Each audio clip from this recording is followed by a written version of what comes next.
الحمد لله نحمده ونستعينه ونستغفره ونؤمن به ونتوكل عليه ونعوذ بالله من شرور أنفسنا ومن سيئات أعمالنا من يهده الله فلا مضل له ومن يضلله فلا هادي له ونشهد أن لا إله إلا الله وحده لا شريك له ونشهد أن سيدنا وحبيبنا ومولانا محمدا عبده ورسوله صلى الله تعالى على خير خلقه محمد وآله وأصحابه أجمعين. أما بعد فقد قال رسول الله صلى الله عليه وسلم: المسلم من سلم المسلمون من لسانه ويده، أو كما قال رسول الله صلى الله عليه وسلم. بزرگان محترم اور برادران عزیز، آپ حضرات کے سامنے ایک حدیث پڑھی گئی ہے جو صحیح بخاری کی حدیث ہے، اور اس حدیث پر بات کرنے سے پہلے آج آپ کے سامنے امام بخاری رحمۃ اللہ علیہ کے بارے میں چند باتیں عرض کی جائیں گی تاکہ ہم مسلمانوں کو یہ بھی معلوم ہو کہ امام بخاری کون تھے۔ ہم ان کی احادیث روزانہ سنتے ہیں، الحمدللہ ہمارے یہاں مسجد میں روزانہ درس حدیث ہوتا ہے ظہر کے بعد، تو مشکات کا درس ہوتا ہے، اس میں بخاری کی احادیث بھی آتی ہے۔ یہ بھی معلوم ہونا چاہیے کہ امام بخاری رحمۃ اللہ علیہ ان کی سیرت کیا ہے، وہ کتنے عظیم انسان تھے، انہوں نے کیا محنت کی ہے، اور اس کتاب کو لکھنے کے لیے انہوں نے کتنی محنت کی ہے۔ تو اس لیے میں چند باتیں امام بخاری رحمۃ اللہ علیہ کی سیرت کے حوالے سے، ان کی زندگی کے حوالے سے بیان کرنا چاہتا ہوں۔ امام بخاری رحمۃ اللہ علیہ کا نام محمد ہے، محمد بن اسماعیل بن ابراہیم بن مغیرہ بن بردزبہ بن بززبہ، یہ ان کے پردادا مغیرہ یہ مسلمان ہو گئے تھے، اور جو آگے ان کے جد امجد ہے بردزبہ اور بززبہ، یہ مجوسی تھے اور فارس کے رہنے والے تھے، اور پھر ان کے دادا مغیرہ وہ مسلمان ہوئے۔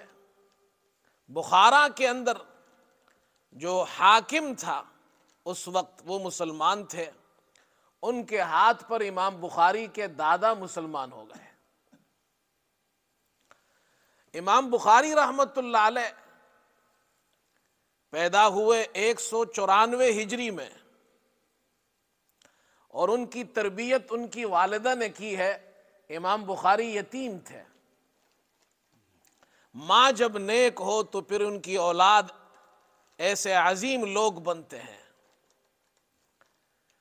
3 امام ایسے گزرے ہیں اسلامی تاریخ کے اندر، تو بہت سے ایسے لوگ ہیں، لیکن ان میں سے 3 امام، بڑے امام ایسے گزرے ہیں جو یتیم تھے، ان کی پرورش ان کی اماں جان نے کی ہے۔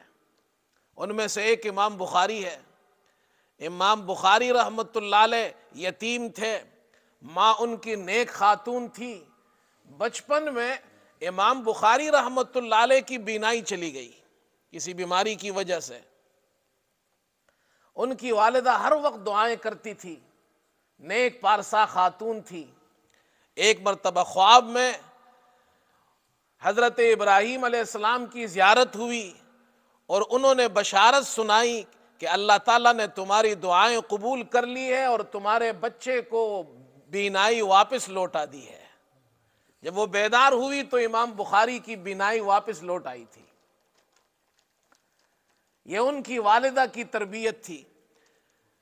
اسی طرح امام شافعی رحمۃ اللہ علیہ بہت بڑے امام ہے، یہ بھی یتیم تھے، غزہ میں پیدا ہوئے۔ ان کی والدہ جب 2 سال کی عمر ہوئی تو ان کی والدہ ان کو لے کر مکہ آئی، یہاں ان کی تربیت کی۔ 7 سال کی عمر میں امام شافعی نے قرآن حفظ کیا۔ 10 سال کی عمر میں امام مالک کی موطا حفظ کر لی، اور جب مدینہ گئے امام مالک سے حدیث پڑھنے تو ان کی کتاب موطا حفظ کر چکے تھے۔ امام احمد بن حنبل رحمۃ اللہ علیہ عظیم امام گزرے ہیں، یہ بھی یتیم تھے۔ ان کی والدہ نے ان کی پرورش کی، تربیت کی، اور 10 سال کی عمر میں قرآن حفظ کیا۔ 16 سال کی عمر ہوئی تو ان کی والدہ نے ان سے کہا اب تم دین کا علم سیکھنے کے لیے سفر کرو، گھر سے روانہ کیا۔ امام احمد فرماتے میری اماں نے میرے لیے 10 روٹیاں پکائی اور اس کے ساتھ ایک تھیلی میں نمک رکھ دیا، کہا یہ روٹیاں اور نمک اپنے ساتھ رکھو، یہ کھاتے جاؤ اور سفر کرتے جاؤ، حدیث کا علم حاصل کرو۔ اور پھر اتنے بڑے امام بنے امام احمد بن حنبل۔ ان کی ایک کتاب ہے مسند احمد جس میں 40,000 حدیثیں ہیں۔ یہ نیک مائیں ہوں اور پھر ان کی اولاد ایسے علماء بنتے ہیں، ایسے امام بنتے ہیں۔ اس لیے میں ہمیشہ کہتا ہوں یہ جو ہماری مائیں بہنیں گھروں میں سن رہی ہیں، یہ کہتے ہیں ہمارے بچے نیک ہو جائے، یاد رکھو بچے اس وقت تک نیک نہیں ہو سکتے جب تک کہ والدین خود نیک نہ ہو۔ بچے اس وقت تک نمازی نہیں ہو سکتے جب تک کہ والدین خود نمازی نہ ہو، پرہیزگار نہ ہو۔ تو امام بخاری رحمۃ اللہ علیہ یتیم تھے، ماں نے پرورش کی، اور بچپن سے انہیں امام بخاری رحمۃ اللہ علیہ کو احادیث حفظ کرنے کا شوق تھا۔ وہ زمانہ تھا، اس زمانے میں جو طالب علم تھے ان کو شوق ہوتا تھا قرآن حفظ کرنے کا، حدیث حفظ کرنے کا، احادیث حفظ کرنے کا اس زمانے میں بڑا رواج بھی تھا اور شوق بھی تھا۔ محدثین احادیث یاد کرتے تھے، تو امام بخاری رحمۃ اللہ علیہ کو بچپن سے شوق تھا۔ امام قسطلانی رحمۃ اللہ علیہ فرماتے ہیں امام بخاری کی عمر 10 سال تھی، 10 سال، اور اس وقت ان کو 70,000 حدیثیں یاد تھی،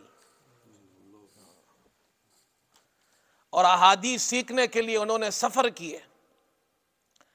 16 سال کی عمر ہوئی تو وہ اپنی والدہ اور اپنے بھائی کے ساتھ حج پر گئے، اور والدہ اور بھائی واپس آ گئے۔ امام بخاری مکے میں ٹھہر گئے، 2 سال وہاں علماء سے حدیث حاصل کی۔ 18 سال کی عمر ہوئی تو مدینہ گئے، اور وہاں محدثین سے حدیثیں سنی، ان سے علم حاصل کیا، اور 2 کتابیں وہاں لکھی، قضایا الصحابہ والتابعین اور تاریخ کبیر۔ دنیا کے بہت سے شہروں میں، ملکوں میں گئے، مکہ، مدینہ، مصر، بصرہ، کوفہ، الجزیرہ، نیشاپور، ان علاقوں میں جا کر اس وقت کے کبار علماء اور محدثین نے، امام بخاری نے رحمت اللہ علیہ نے حدیث کا علم حاصل کیا، حدیثیں سنی۔ 23 سال کی عمر ہوئی، 23 ایئرز، تو امام بخاری رحمت اللہ علیہ نے بخاری شریف لکھنا شروع کیا۔ حدیث کی یہ وہ کتاب ہے جس کے بارے میں کہا جاتا ہے اصح الکتب بعد کتاب اللہ، اللہ کی کتاب قرآن کے بعد روئے زمین پر سب سے صحیح کتاب بخاری شریف کی کتاب ہے۔ 23 سال کی عمر میں امام بخاری رحمۃ اللہ علیہ نے لکھنا شروع کیا، اور اس کی ابتدا مسجد حرام سے کی، اللہ کے گھر کے سامنے بیٹھ کر اس کتاب کو لکھنا شروع کیا۔ اور اس کتاب کی ایک خصوصیت ہے، کہ امام بخاری رحمۃ اللہ علیہ احادیث بھی لائے ہیں اور ابواب بھی ذکر کیے ہیں. تراجم بخاری کہا جاتا ہے ان کو. حدیث میں شروع میں باب قائم کیا، چیپٹر قائم کیا. یہ جو ابواب ہے، تراجم بخاری ہے، یہ امام بخاری رحمۃ اللہ علیہ نے مسجد نبوی میں حضرت صلی اللہ علیہ وسلم کے روضہ اقدس اور منبر کے درمیان جو حصہ ہے ریاض الجنہ، یہاں بیٹھ کر لکھے ہیں. اور علماء لکھتے ہیں کہ امام بخاری رحمۃ اللہ علیہ ہر حدیث کو لکھنے سے پہلے غسل فرماتے تھے، 2 رکعت نماز پڑھتے تھے، اس کے بعد وہ حدیث لکھتے تھے. اپنے آپ کو اچھی طرح پاک کرتے تھے، اللہ سے دعائیں مانگتے تھے کہ اللہ تعالیٰ ان کے اس عمل کو قبول فرمائے. پھر اللہ نے قبولیت عطا فرمائی کہ وہ کتاب اللہ تعالیٰ نے دنیا میں عام کر دی ہے. اس کتاب کا مقام حدیث کی کتابوں میں سب سے بڑا مقام صحیح بخاری کو ملتا ہے.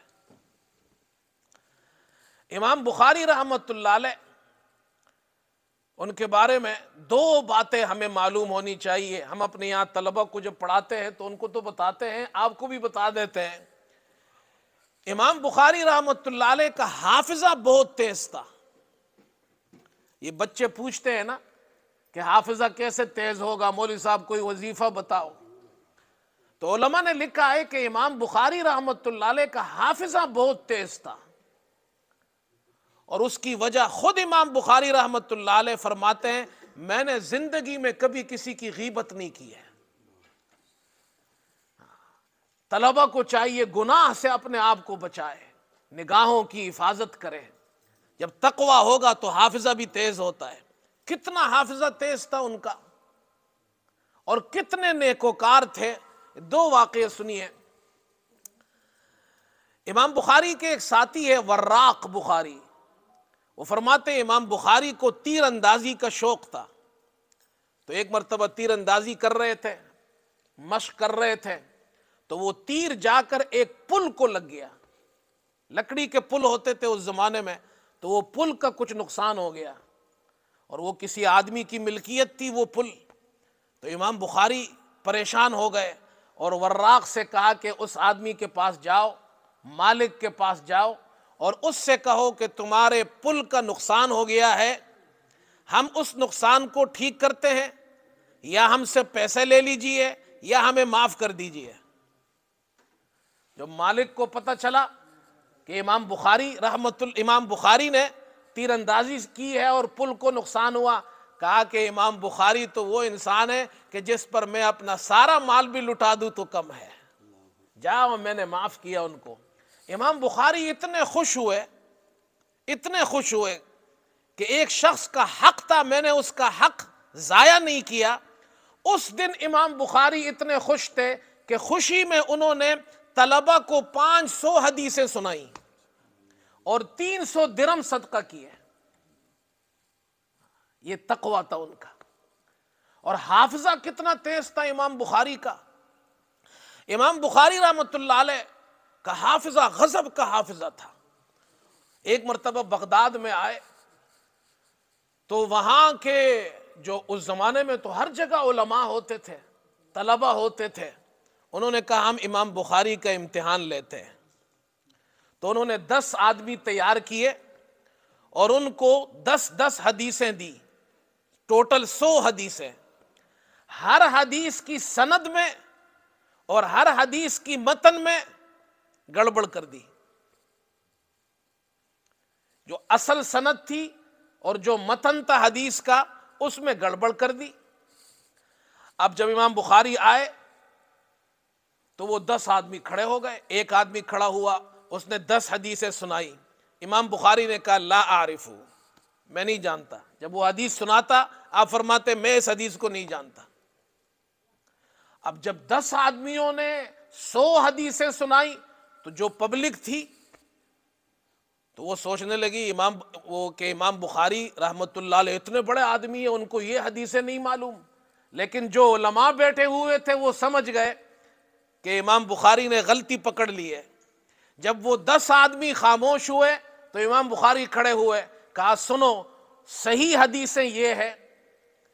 پہلے آدمی نے جو 10 حدیثیں سنائی تھی سند کے ساتھ، ان 10 حدیثوں کو صحیح سنایا، پھر دوسرے آدمی کی 10 حدیثوں کو صحیح سنایا، پھر تیسرے کی، اس طرح 10 آدمیوں کی 10 حدیثیں، پوری 100 حدیثیں صحیح سند کے ساتھ اسی وقت سنا دی۔ حافظ ابن حجر فرماتے ہیں رحمت اللہ علیہ، یہ تو کوئی بڑی بات نہیں تھی امام بخاری کے لیے کہ 100 حدیثیں صحیح سنا دی، صحیح سند کے ساتھ، صحیح متن کے ساتھ، اس لیے کہ وہ تو حافظ الحدیث تھے۔ کمال ان کا یہ تھا کہ جو 10 آدمیوں نے 100 حدیثیں جس ترتیب سے سنائی تھی اسی ترتیب سے واپس سنائی۔ اتنا بڑا آدمی تھا امام بخاری۔ اللہ تعالیٰ ان کی قبر پر کروڑوں رحمتیں نازل فرمائے۔ آج ہم ان کی حدیثیں پڑھتے ہیں، سنتے ہیں، سارے دنیا کے علماء بیان کرتے ہیں، اور جب کہتے ہیں بخاری شریف کی حدیث ہے تو ہر آدمی کہتا ہے صحیح حدیث ہے۔ وہ اس کا یہ مطلب نہیں ہے ساری صحیح حدیثیں بخاری میں ہے، بخاری میں صحیح حدیثیں ہے، لیکن صحیح حدیثیں اور بھی ہے، دیگر کتابوں میں بھی ہے، حدیث کی کتابوں میں۔ تو یہ امام بخاری رحمت اللہ علیہ کے حوالے سے چند باتیں میں نے عرض کی۔ تو میں نے ایک بات یہ عرض کی کہ امام بخاری رحمت اللہ علیہ کا کمال یہ ہے کہ وہ اپنی کتاب میں حدیثیں لائے ہیں اور ابواب قائم کیے ہیں، چیپٹرز قائم کیے ہیں، جن کو تراجم بخاری کہا جاتا ہے۔ یہ بڑا کمال ہے ان کا۔ علماء کہتے ہیں فقہ البخاری فی تراجمہ، امام بخاری کی فہم، امام بخاری کی سمجھ اور امام بخاری کی بصیرت اور دانائی وہ ان کے تراجم میں ہے۔ وہ حدیث لاتے ہیں، اوپر ترجمۃ الباب چیپٹر قائم کرتے ہیں اور مسئلہ بیان کرتے ہیں کہ اس حدیث سے کہ ہمیں کیا مسئلہ سمجھ میں آیا، وہ مسئلے کا استنباط کرتے ہیں۔ میں آپ کو ایک مثال پیش کرتا ہوں، جو حدیث میں نے پڑھی تھی اب اس پر آتے ہیں۔ کتاب الایمان میں امام بخاری نے بہت سے چیپٹرز قائم کیے ہیں، تو ان میں سے 5 چیپٹر ہے، 5 ابواب ہے، اور یہ امام بخاری کا کمال ہے۔ مسئلہ یہ سمجھا رہے کہ ایمان کیا ہے۔ وہ فرما رہے ہیں ایمان دل سے تصدیق کرنا، حضرت صلی اللہ علیہ وسلم جو کچھ لے کر آئے ہیں ہم دل سے ان تمام چیزوں کو مانتے ہیں، اس پر ایمان لاتے ہیں، تصدیق کرتے ہیں، اس کا نام ایمان ہے۔ لیکن امام بخاری فرماتے ہیں زبان سے اقرار کرنا یہ بھی ایمان ہے، اور عمل کرنا، نیک اعمال بجا لانا یہ بھی ایمان ہے۔ اس سے ایمان میں ترقی ہوتی ہے، نیک اعمال سے۔ تو وہ جو 5 حدیثیں ہیں وہ امام بخاری رحمت اللہ علیہ نے کمال کیا ہے، 5 حدیثوں کو 5 ابواب میں ترتیب کے ساتھ قائم کیا ہے، اور وہ جو ترتیب ہے، وہ جو آرڈر ہے، اس میں امام بخاری رحمت اللہ علیہ 5 باتیں سمجھا رہے ہیں، یہ 5 کام کرو تو ایمان کامل ہو جائے گا۔ پہلا باب قائم کیا انہوں نے، اس چیپٹر کا عنوان ہے ای الاسلام افضل، کون سا اسلام سب سے افضل ہے۔ اس کے نیچے حدیث لائے ہیں جو میں نے ابھی آپ کے سامنے شروع میں پڑھی تھی۔ حضرت صلی اللہ علیہ وسلم نے ارشاد فرمایا المسلم من سلم المسلمون من لسانہ ویدہ، مسلمان وہ ہے کہ دیگر مسلمان اس کی زبان اور ہاتھ کی اذیت سے محفوظ رہے۔ امام بخاری رحمت اللہ علیہ فرما رہے ہیں افضل ایمان یہ ہے مسلمان دوسرے مسلمان کو اذیت نہ دے، یہ پہلا درجہ ہے، اس سے تمہارا ایمان کامل ہوگا۔ ایک مسلمان دوسرے مسلمان کو اذیت اور تکلیف نہ دے، زبان سے بھی نہ دے، ہاتھ سے بھی نہ دے۔ لیکن آگے پھر دوسرا چیپٹر لائے ہے ای الاسلام خیر، سب سے بہتر اسلام کون سا ہے؟ تو وہاں حدیث لائے ہیں، صحابہ نے حضرت صلی اللہ علیہ وسلم سے سوال کیا کہ سب سے افضل اسلام کون سا ہے؟ تو رسول کریم صلی اللہ علیہ وسلم نے ارشاد فرمایا کہ تطعم الطعام وتقرأ السلام على من عرفت ومن لم تعرف، کھانا کھلانا اور سلام کرنا ہر اس شخص کو جسے تم پہچانتے ہو یا نہیں پہچانتے ہو۔